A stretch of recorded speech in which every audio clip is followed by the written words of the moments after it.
Day is coming up tomorrow. It's a chance to give you a safe and responsible way to dispose of unused or expired medications. Singing River Health System Clinical Pharmacy Manager Chris Ayers joins us with more. And this is important. It's something that people really don't probably think about if they have older medications. Why is it important to dispose of them properly?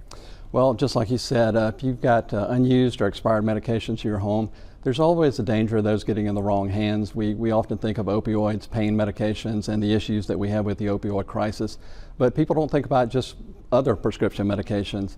This time of the year, between now and next Friday, a lot of candy's floating around.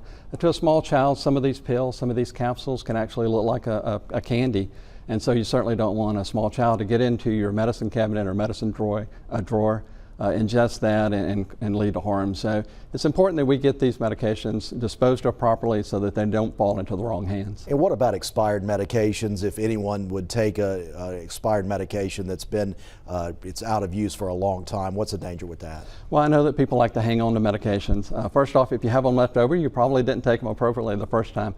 But certainly if you find yourself down the road feeling bad, you need to go to the doctor, go to a medical provider, let them properly diagnose you. There is a danger, especially with like antibiotics, people trying to self-diagnose, self-treat themselves. That's one of the ways that resistance builds up. It's just people misusing antibiotics, for instance. So the best thing to do is get rid of these medications in the appropriate way. Okay, tomorrow, if you do have these older drugs that you need to get rid of, there's several places that you can take them and dispose of them, right? Absolutely. There are multiple places on the coast, one of them being Ocean Springs Hospital. Will be set up tomorrow from 10 a.m. to 2 p.m. at the very front entrance. One of the things that we make it very convenient, it is a drive-up event, so people do not have to get out of their car.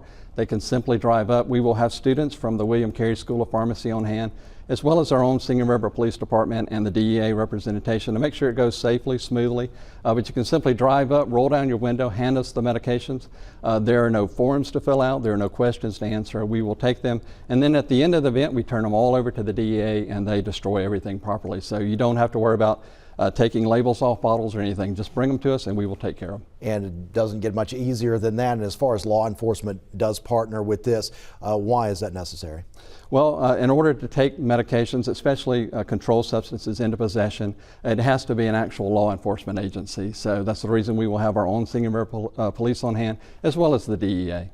All right, Drug Take Back Day coming up tomorrow. Thank you so much for joining us and giving us an overview of what to expect. Thank you. Still